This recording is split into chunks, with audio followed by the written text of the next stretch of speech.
sarreran komentatutako elkarrizketa ordun gero entzungo dugu, hori baino lehen, berri teknologikoak komentatzeko ditugu, eta horretarako beti bezala Borja Arbosa daukagu gurekin. Arratsaldeon, Borja. Arratsaldeon, Inigo. Esan dezaket, denboraldi honetan ez duzula utz egin momentuz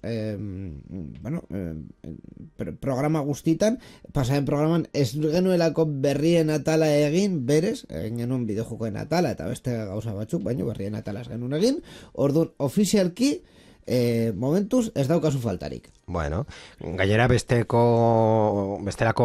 berriak baita ere garrantzitsuak dira. Bueno, kasu honetan ez berriak, baizik eta ekitaldiak, hau da, ekitaldi interesgarriak, Durangoko azoka, adibidez, beti egon garela hortik barruan edo kanpoan, baina kanpoan edo hortik. Bueno, opor ja abenduan murgilduta eta oporrak a la vuelta a la esquina esaten den bezala, nahiko ekitaldi interesgarriak agertzen dira, ez bakarrik Durangoko azoka, baita Tracking Bilbao, edo Big, egon hor garela, eta gero entzongo dugun elkarrizketa hor grabatuta dagoela, aitzaki ona da baita ere niri pizka bat atsedena behar duzula pentsatzen duzu, en fin. Gainera, atseden gehiago izango duzu, urrengo tokatuko zitzegun urrengo txandan izango zela 2 aste barru oporrak egingo ditugu, urtero bezala, formatu honetan gaudenetik urtero egiten dugu gabonetan atsedena, aste santua normalean ez, baino batzutan ere nahiko nuke egiteaz. Aste santu bolada horretan baita berri batzuk topatzea saia da. Bai, eske gainera hori da, ez da bakarrik aitzakia izatea oporrak, baizik eta berri teknologiko oso gutxi daudela kontatzeko, eta azkenean morraia ekartzeko zuk azkenean oporretan zauden momentuan eta tranquil eta zure familiarekin edo nahi duzun pertsonekin egon alzanen momentuetan, agian ez duzu nahi programa entzutea ezer entzuteko. Claro, gure gauzei buruz hitz egiten entzuteko, agian ez da planik interesgarriana. Dena den, gaur badauzkagu berri batzuk, geroago hitz egingo dugu Australiari buruz. Egia esan da ez dugu goratzen Australiako kontuari buruz hitz egin bagenun edo ez momenturen batean aian aurrerapen bat egin dugu, baina aurrera eraman denez, hori ere kontatuko dugu gero, baina hasiko gara, azken hilabetean gutxi gora bera evoluzioa izan duen berri bat kontatzen, dela Telefonikak 7 filialetako enplegu erregulazioko espedienteak jakinara erzi dizkiela sindikatuei eta negoziazioan hasi direla. Eragindako enpresak dira Telefónica de España, Telefónica Móviles eta Telefónica Soluciones, hauek 3 enpresa lotuen hitzarmenaren barruan daude, eta beste batetik Telefónica Soluciones Audiovisuales dela Movistar Plus, Telefónica S.A. dela matriz edo zentro korporatiboa, Telefónica Global Solutions eta Telefónica Innovación Digital. Momentuz, negoziazioan daude eta aurreikuspenen arabera, gutxi gora bera eragina 4.000 langile ingurukoa izango da Telefónica de España, Móviles eta Soluciones 3 enpresa hoietan, dela langileen ia 28%, eta guztira 5.000 langile ingurukoa, beti ere kontuan hartuta negoziazio ostean, ziurrenik zifra hauek murriztuko direla. Egia esan da, adibidez, Movistar Plus, Telefónica Soluciones Audiovisuales enpresan zifra hori behera egin du, negoziazioa hasi delako, eta negoziazio horretan irteerak murriztea akordatu dute. Esan dugun bezala, irteera gehienak izango dira 3 enpresa hoietan, enpresa lotuen hitzarmenaren barruan daudenak, eta batez ere 1989 jaiotako pertsonentzat aurre erretiroen bidez egingo direla, materializatuko direla 2026 eta 2028 bitartean beste filialetan, adibidez Telefonika S-an, hau da korporatiboan, negoziak eta ostean ikusten da kaleratzeak egongo dira, kaleratze zuzenak, ez aurre erretiroak, baino helburua da hori ere mugatzea eta ahal bada borondatezko irteerak izatea 55 urtetik aurreko pertsonentzat.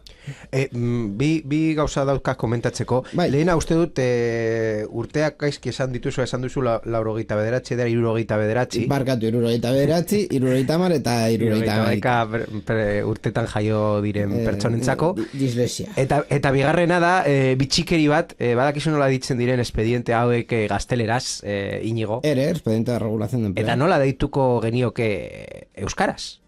Enplegua regulazio expedientea. Ondo esan duzu. Hori nire lanpostua zen. Bai, horrelako zerbait. Azkenean, kontu honekin argi ikusten da Telefonika arazo bat izaten jarraitzen duela. Azkenean, jende asko daukala plantillan, gero eta gehiago, de hecho duela gutxi fitxaje oso famatu bat egin dute, baino aldi berean, kasu batzutan, eta enpresa batzutan konkretuki, ez dakite zer egin edo zelan eman edo nola kudeatu haien bete beharrak, gero eta gehiago subkontratatzen dutelako. Hau da, azpiegiturak eramaten dituzten teknikari guztiek, ja esango du guztiek, ziur, ez dira Telefonikarena, dira subkontratatuak, normalean, Elecnor enpresarena. Orduan, en fin, claro, gero eta jende gutxiago nahi duzu zure enpresan, eta aldi berean, gero eta gehiago, ematen duzu lana beste enpresa batzuei. Merkeago, por supuesto. Merkeago, hori da. Hor dagoako, hau da, Telefonika bi arazo nagusi ditu lehenik. Lehena, ez dela bakarra, hau da, zenbat enpresetan kontatu dugu, gaur egungo teknologiak direla eta kaleratzeak egin behar direla. Hau da, Telefonika gaur da, baina beste kasutan izan da Amazon, adibidez, edo bestelako enpresak baita ere moldatu behar dira gaur egungo sistemai. Baina beste, Telefonikaren beste arazoa da bere historia. Hau da, nondik dator Telefonika? Telefonika enpresa publiko eta nazional batengatik dator. Eta horrek esan nahi du bere lan kondizioak funtzionario erdizka izatekotan zirela. Eta pertsona hauek, 69, 70, jaiotakoak momentu honetan Telefonikan bere lanpostua hartu zuten momentuak, baldintza nahiko onak zeuzkaten, eta baldintza horiek noski denborarekin hobetu dira, eta beste konpainiekin edo beste enpresa, sektorioetako beste enpresa batekin alderantzita, eske ez dauka kolorerik, gazteleraz esaten dugun bezala. Eta horregatik, zuk esan dakoa, horregatik zuk kontratatzen dira zerbitzu asko, zeren eta egin beharko bagenuke gure hitzarmenarekin izango ziren el triple de caros. Ja. Eta horregatik baita ere, jende hori horrelako baldintza oso onak dauzkatenak, pizkanaka edo potoloka kendu behar dituzte bere plantilletan. Baina egia da ere Telefonikak berak, begiratu beharko nuke, baina memoriaz esaten dizuet, Telefonikak azken urteetan galerak ez dituela eman, orduan. Eta gero dau, ez bakarrik galeren edo irabazien kontua, Espainian konkretuki beste herrialdetan, Telefonika erosi eta saldu ditu konpainiak hainbat herrialdetan, azkenean horrela egin dute bere espansioaren zati handia, eta egia da azken urteetan daudera pizkat bueltaka Espainiako merkatuan zentratzen, eta Latinoamerikako zati batzuk ja saldu egin dituzte, baita ere mantentzeko emaitz positibo hori bere aurrekontutan, baino Espainian konkretuki hainbat zerbitzu publiko ematen dituztenez, hau da, egia da, ez dela enpresa publiko bat, baino egia da ere, adibidez ez du gogoratzen nola zan izena, baina herritar guztientzat bermatutako interneteko konexioa dela, nola ditzen da hori? Servizio universal. Bai, universala. Interneteko servizio universala telefonikaren eskuan dau, eta horregatik jasotzen dute diru publiko mordo. Orduan, klaro, aldi berean horrelako kaleratze programak martxan jartzea, ni ere ez nuke alderatuko kasu hau Amazonekoekin edo Microsoftekoekin edo, bueno, hainbat. Teknologia enpresak batez ere estatu batuetan askotan edo maiz kaleratze oso handiak egiten dituztenak aldi berean ere asko kontratatzen dutelako. Orduan, kasu horietan pizkat arraro da, azkenengo kaleratzearen ez dakit, 4.000, 5.000 pertsona kaleratzen dituztela, eta aldi berean, urrengo 3 hilabetean, 3.000 gehiago kontratatzen dituzte, beste departamento edo beste hori da, zati baterako. Zifra horiko oso simpleak dira.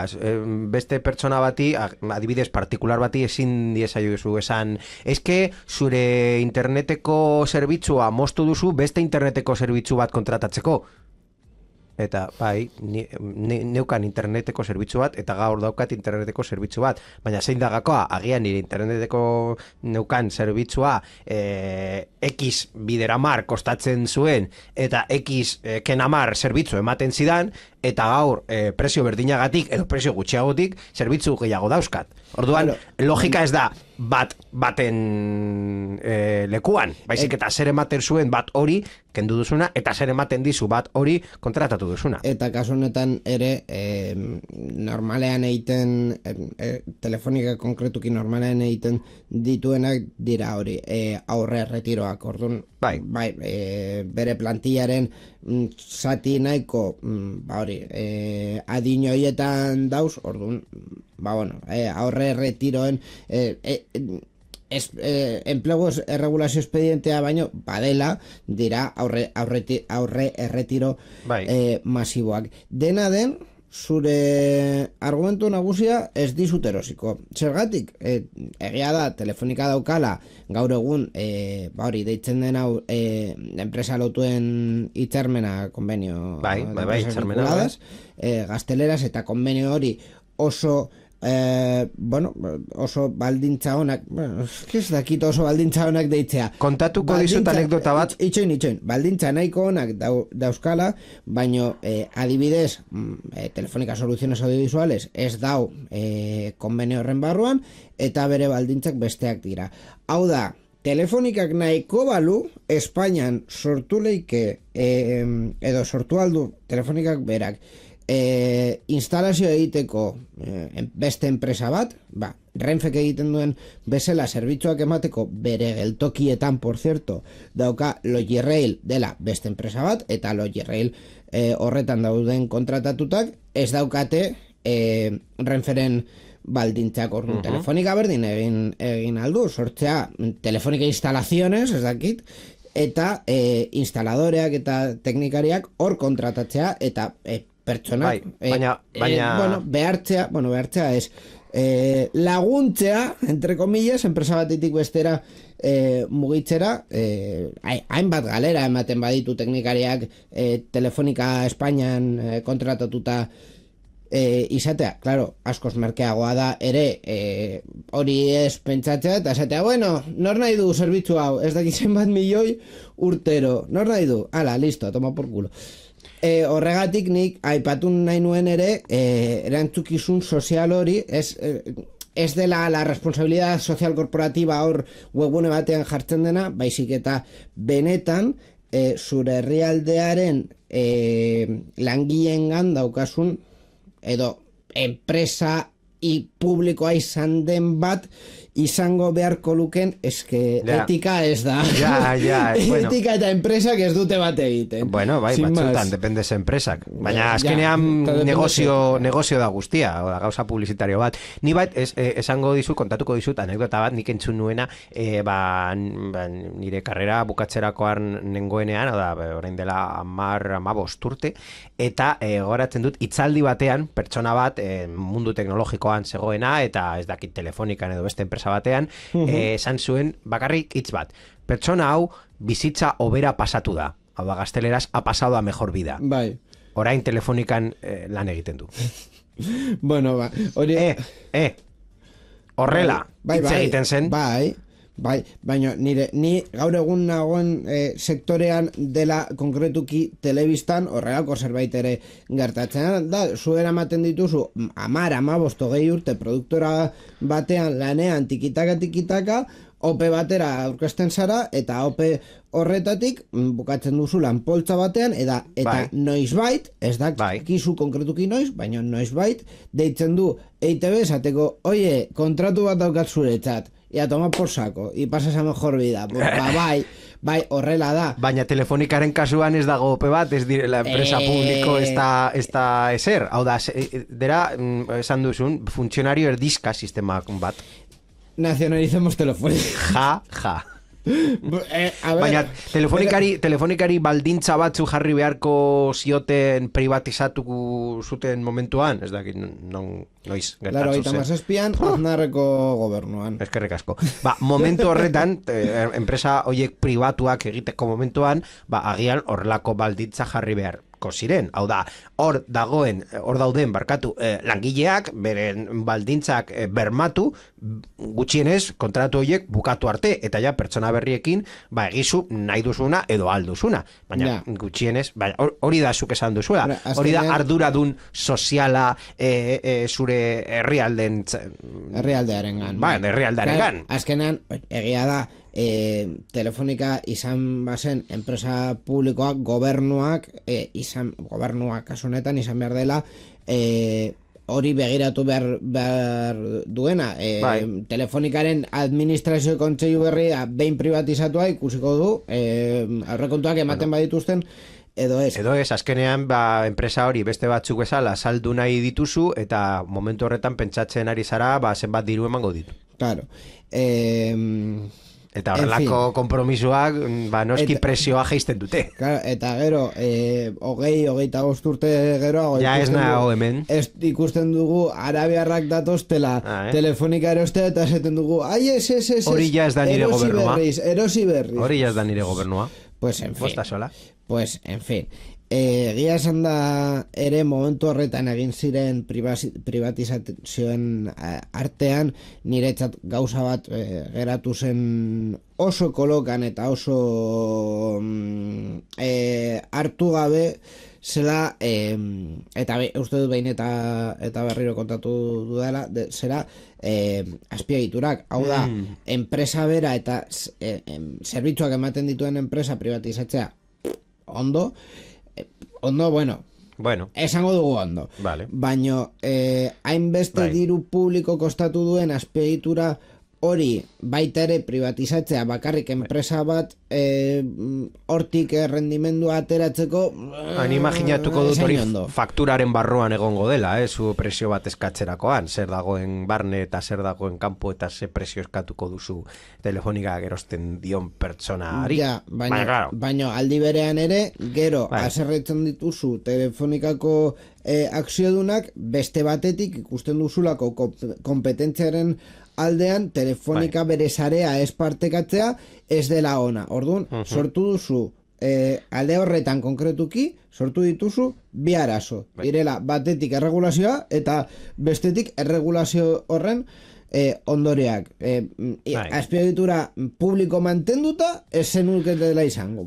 Agian ni eroslea izango banit nahiago egingo nuke, nire ez saldo azpiegitura, baizik eta alokatu, beste aukera izango da, niri saldo azpiegitura, baina gero alokatzeko obligazioa derrigorrezko araudia jarri. Horretarako alokatzea agian nahi egingo du gehiago. Ez dakit,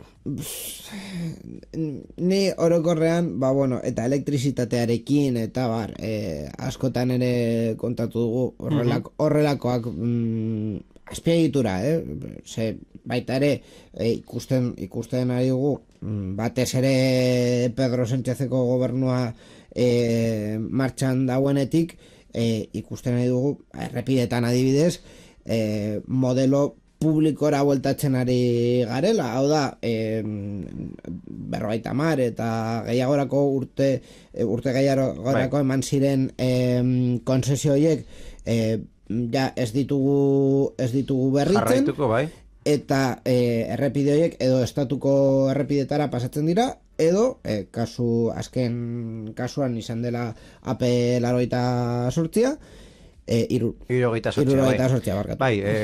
Pasa dela kudeatzea zati bat Bizkaia eta Araba artean, besteak ez dakit uste dut estatuko errepidetara pasatuko dire eta momentuz prozesuan daude, baina azkenean ematen dugu aurrera pausua alde batera, gero bestera juteko, ez dakit.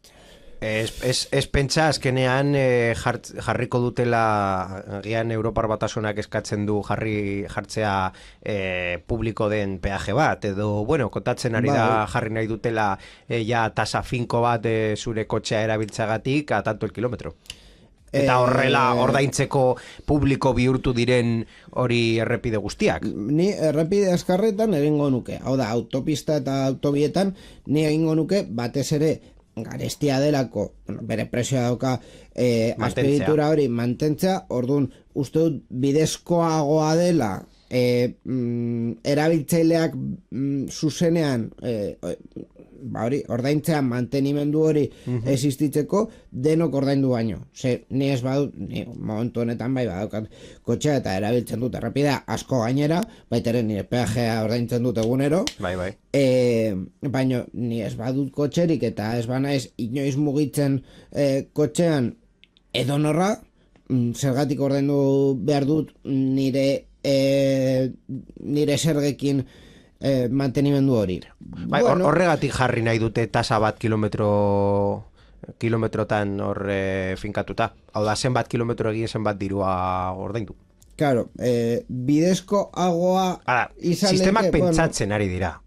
Nik ez dago ezer definitibo. Hori egia da ere duela ez dakit urte bat edo bi urte berri hori agertu zela hau ja definitibo izango zen bezala eta egia da. Baita ere bineta jartzen dituzte hainbat lekutan, kamioiak eta horrelako behikulo pisutsuei baita ere kobratzen diete etxegarate pasatzeagatik eta hori dira nazionalak, errepide nazionalak. Gipuzkoa eta Bizkaien modelo implantatu. Jadanik ikusi ditugu hainbat errepidetan daudela horrelako arko eta jartzeko biaterekin. Bergaran baita ere egin zuten errepide berri bat eta jarri dute ordainezkoa. Claro, adibidez hori bilgailu pisutsuentzako niretzat nahiko zentzua dauka desgaste gehiago sortzen dituenez, gehiago oraintzea. Horrelako variablea jartzen dio, zenbat pisu daukan zure ibilgailua edo zenbat kilometro eta edo nondik pasatzen den, baina hori guztia neurtzeko behar dituzu sistema asko. Claro. Gaur egun existitzen direna, baina jarri behar dira, eta diru inbertsioa egin behar da hori jartzeko. Azkenean, guztiok erabiltzen, guztiok ordaintzen ditugun azpiegitura batzuk guztiok ez ditugula erabiltzen nola finantzatzen diren hori ez da nahiko luzea da ez dela gure programakoa baina hor ere badau gai honi buruz hitz egiten por cierto mugikortasunaren garraioei buruz gaiari buruz hitz egiten ekarri duzu Borja ez dudala oso sakon irakurri baina irakurri ditudan hiru datuekin eskandalizatu egin naiz baina badakizu titulol ez dagoenean beti dago berri bat zure haserrea bermatzeko. A ber, txiste... Hau titulo izan leike. Osa, Bizkaiko garraiko patzuergoaren lana izan behar leike disolverse y entregar las armas. Osa, es que benetan ez dau Bizkaia osoan gutxien egiten duen entitaterik. Baina, es que, osa, lehenengo posizioan hori, bigarrenean Eusko Jaurlaritza. Hala. Horrela esaten dizut. Osea, mugikortasunaren arloan... Agur subentzioak. Bueno, inoiz ez ditugu izan, 16 urtetan inoiz ez ditugu izan, orain ez dute dirurik jarriko. Baina, egia da, azken urteetan, mugikortasunaren arloan, pieza nagusia diren, alde batetik, patzuergoa eta bestetik Eusko Jaurlaritza, ez dutela, kasu oberenean ezer egin, eta zerbait egin dute nahiko kuestionable. Baina, kontatuko duzu berria zure iruzkin mordoa atera baino lehen? Kontatu idazu. Hau dirak datuak eta gero ya entzungo ditugu... Ez nahi zana, pastor. Estos son los datos suyos, son las conclusiones. No, estas son mis conclusiones. Hau, iritzizko programa da. Bai, iritzizko programa izan arren, informazio pizka bat kontestua eman beharko duzu. Borja Arbosa, informazioa meses. Vale, dirudienez, Bilbo Busek, hau da, Bilboko garraio publikoko konpainia, kreditu txartelarekin ordaintzeko sistemak izango ditu. Hau da, hori da ideia. Horrelako zerbait kontatu genuen gogoratzen baduzu, txartelei buruzko programa hori egin genuenean, eta nora txartelak mugikorran, eraman al genuen, hori ja posible dena, barik txartela, mugikorran, eta hori guztia. Bueno. Ni dakidan ez gainera, barik txartela mugikorran eraman alden txartel bakarra da, hau da, ez dauka Donosti, ez da Gasteizen mugi edo bat txartela hori egiteko aukera. Gasteizen daukaten bat txartela un poco de milagro, baita, bueno, hortaz aparte, baina hori bai egia da mugikorran izateko txartela bakarrik existitzen dela hemen Bizkaian, edo barik txartelarekin, eta 2021 urtetik proiektu piloto bat hor jarri zen martxan hainbat lineatan, adibidez bakarrean, 56garrenean. Bueno, linea bakarrean 56an, uste du ni baita ere ikusi nuen 58an, lo que sea. Hor ja proiektu piloto jarri zuten, datafono bat izan da autobusen sarreran, eta hor zure txartelekin ordainketa kontakturik gabeko teknologia hori frogatzeko nola funtzionatzen zuen teknologia horiek Bilbobus, ohiko zerbitzuak ordaintzeko billete sencillo, arrunta. Billete arrunta. Ez dela kreditaz bezala deskontuak egiten dituela, autobusa balio badu, ez dakit orain, euroterdi dagoela, ez dakit, ordaintzen duzu euroterdi hori txartelarekin. Bueno, orain, esperientzia hori, noski, una vez progau, Bilbobuseko gainerako unitatera eramatea da asmoa.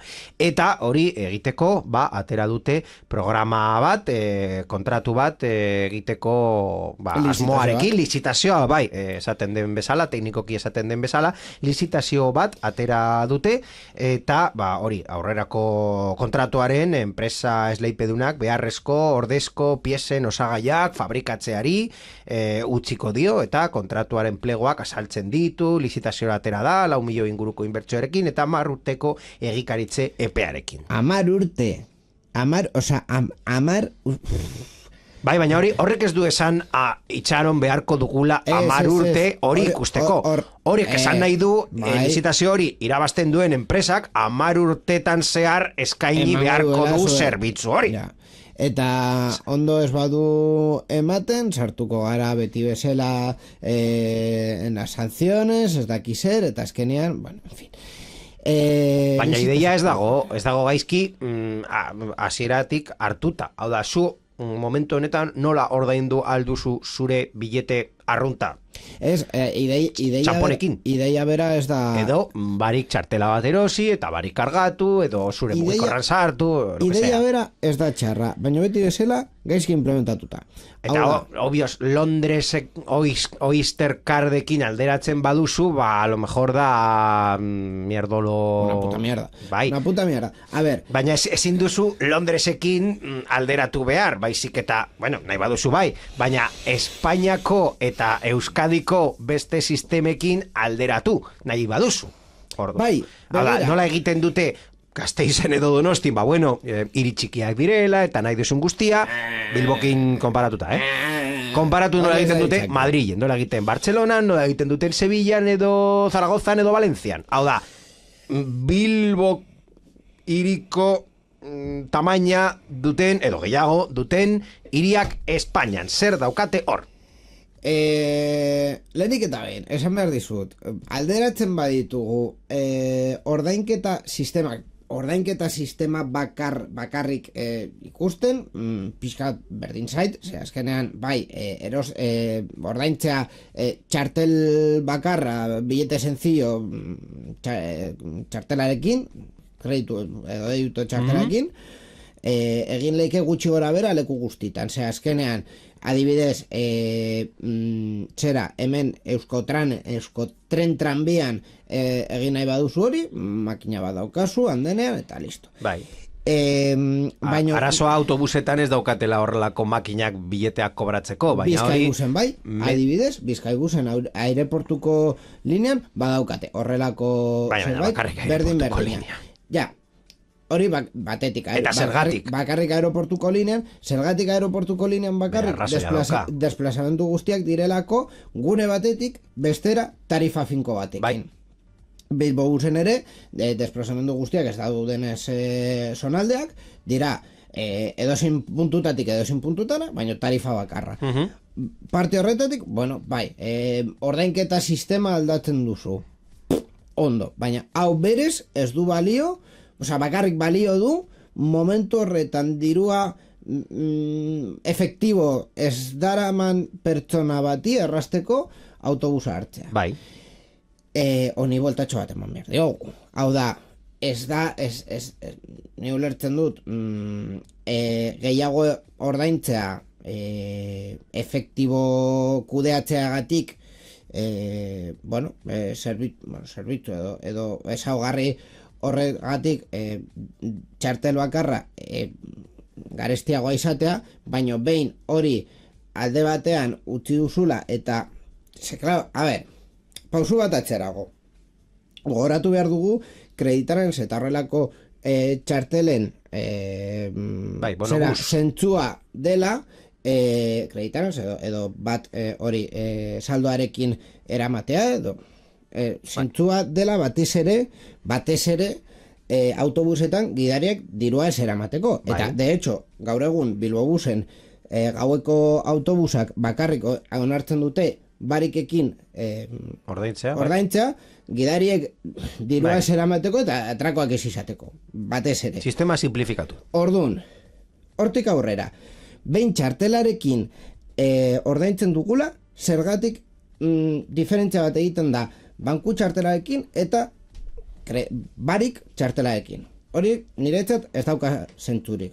Zergatik bat ordaintzen du €1 eta besteak 50 zentimo. Inventatzen ditut zenbakiak ez ditugu goratzen. Orduan, hortik aurrera, bai, datafonak jartzea autobusetan, ondo, konkretuki Bizkaibusen egin zuten sistema zan alde batetik barikeko irakurlea izatea eta bestetik txartelena, ondo, konfusioren bate egoleike, baina, gidariak esaten du zuona, bien. Baina hemen, azkenean sortzen dena da desoreka bat, zergatik bat ordaintzen du, besteak beste bat baino. Alde batetik hori, bestetik, hau berez neurri hau jende gehiago erakarriko du autobusetara? Ez dut uste, baina dagoen jendea errastasun bat izango du kasu konkretu batzutan. Hau da, turistak, adibidez, izan dezakete kasu konkretu horiek. €10 gastatzen ari ditugu eta gainera 10 urtetako kontratu bat ematen ari dugu. Gero, ez badoa ondo, ikusi beharko dugu haber nola... 400.000 urtero, hartzen badugu media. 400.000 urtero. 400.000 euro urtero gastatzen ari ditugu, kasu oso konkretu bat estaltzeko modu nahiko kaskar batean. Hau da, sistema hau implantatzen baduzu...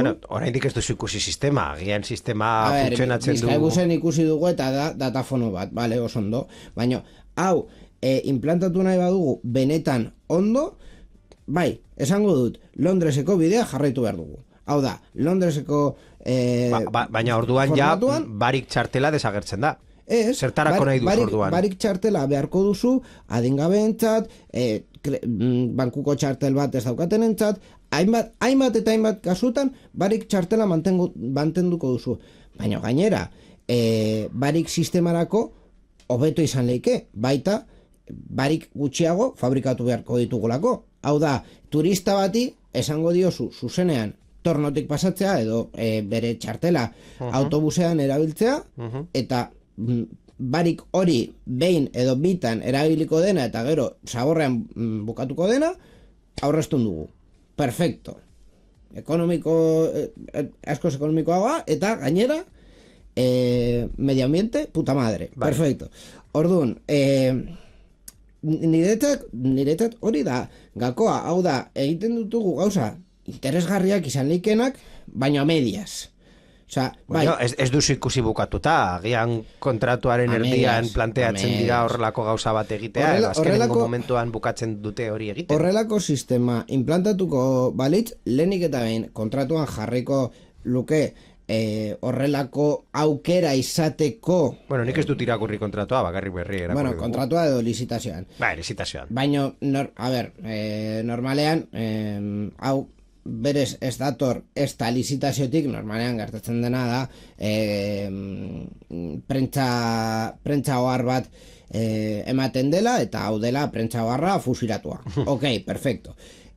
Hori egingo balitz, patzoruak jarriko luke bere prentsa oharran, sistema horrera juteko intentzioa daukala. Ez dute jarri, orduan, ez dute, ziurrenik ez dute egingo.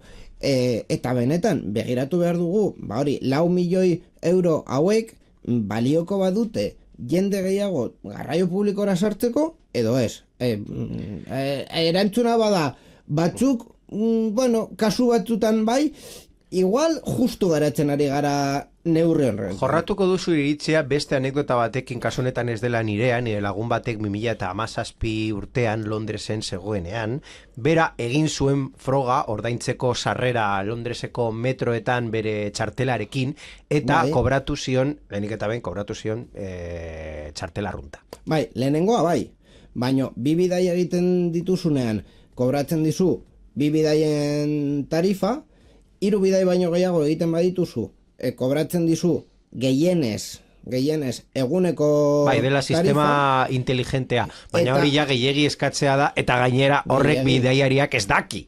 Bueno, jartzen du lehenengo momentuan eta kobratzen dio bilete arrunta esaten du, agian kasu guztietan kobratuko duzen, ez didate informazioa bidaltzen, eta gainera turista bat basara nola jakingo duzu, nola demontre jakingo duzu. Bidaiariari jartzen diozu bat 5 edo 11.000 mezu. Hainbat publizitate dagoela. Baina ez zuten jartzen. Hainbat publizitate dauela galtoki guztitan, kendu publizitate hori eta jarri nola funtzionatzen duen sistema. Eta gero pentsasazu jendeak irakurriko duela. Ez du irakurriko. Gero kexak egongo dira, baina hori ez zuten esaten, hori esaten zuen, ez zuen esaten. Ez zuen esaten. Baina hori da betiko aitzakia, hau da, jendeak ez du espabilatzen. Jarri behar diozu dela maskadito. Perfecto, vale? Jarriko diogu. Ez badute ulertzen, saiakera berri bat egingo dugu, maskadito jartzen. Baina hori ez da honen kontu bakarra. Osea, batetik komunikazioa ere hobetu behar da, baina bestetik gakoa azkenean da gauzak hobetu ahal direla. Bai. Eta hor teknologia horrek jartzea ez da ideia txarra, zeren azkenean hor bukatu behar dira ideia hoberekin, baina azpiegitura berbera da. Hau da, jarri esazu azpiegitura, eta gero ja programa esazu nahi duzun moduan. Azpiegitura berdina dela esatea oso bat. Hardwarea, bai. NFC irakurri dezakeen hardware bat, ez? Gero ja programatu nahi duzun moduan. Hardwarea bai, jarri tarifak edo... Hauen, sistema hauen realitatean, normal, eta ja, denboraz oso kanpo gaude, honen zera, realitatean normalean da, lizitazioa egiten duzula barkatu, ez bakarrik hardwarea emateko, baizik eta zerbitzu osoa emateko, eta kasu honetan imaginatzen dut zerbitzu osoa emateko izango dela, eta Bizkaiko Garraio Patzuergoak bakarrik nahi du ikustea bere kontu korrontean nola sartzen diren kantitateak banan edo multzoka, berdin zaigu. Bueno, denbora bukatzen ari bada. Barkatu, normalean horrela da. Orduan, gaur egun jartzen duguzun hardwarea, gero beste gauza baterako doitzea, normalean nahiko zaila da enpresari, lizitazio hori egin diozun enpresari esan behar diozulako, bueno, hau aldatuko dugu. Enpresak esango du, bueno, ez dago kontratuan, orduan beste kontratu bat egin, eta ikusiko dugu. Beste kontratu hori, importe bat baino gehiago bada lizitazioan egin behar da, eta beste enpresa bat irabazten badu, ba hori, beste enpresa horren hardwarea jarri behar da, aurrekoarena kentzeko. Orduan, la pescadilla que se mueve lakoa. Horregatik esaten dizut ere, horrelako lizitazioak egiterakoan ez badira aukera hoiek kontemplatzen ni que sea como contrato anexo, ez direla egiten, normalean ez direla egiten, jartzen da bakarrik objektu nagusia eta listo, ba hor baita ere ikuspegia nahiko, en fin, eskasa dela. Bai, interesgarria hau, baino hemendik haratago ere gehiago begiratu behar dugu. Pena bat, Bizkaiko Garraioen Patzuergoa programa hau entzutea eta zu iritzia entzutea, baina, por si acaso... Nire iritzia eta beste batzuena ere hildo honetan, badau interneten, forotan eta kontsulta publikoak egiten direnean, badago. Beste gauza bat da, ez dutela kontsulta publikoak egin nahi, eta ez dutela hau entzun nahi, porque es que se nos va del objetivo. En fin, kontu hauei buruz eta Eusko Jaurlaritzak kudeatzen dituen kontuei buruz itxeiko dugu urrengo programan, ja, denborai gabe geratu gara, pasua eman behar digu elkarrizketarik kasu honetan, bigen grabatutako elkarrizketa, ibai aizpuraekin. Borja, sorionak eta urte berrion, ja, urtea hasi baino lehen, ez garela elkar ikusiko hemen sarean zearen, beraz, hori, eskerrik asko gurekin egoteagatik, eta horren urtera arte. Espero dut, 2026an gehiago entzutea.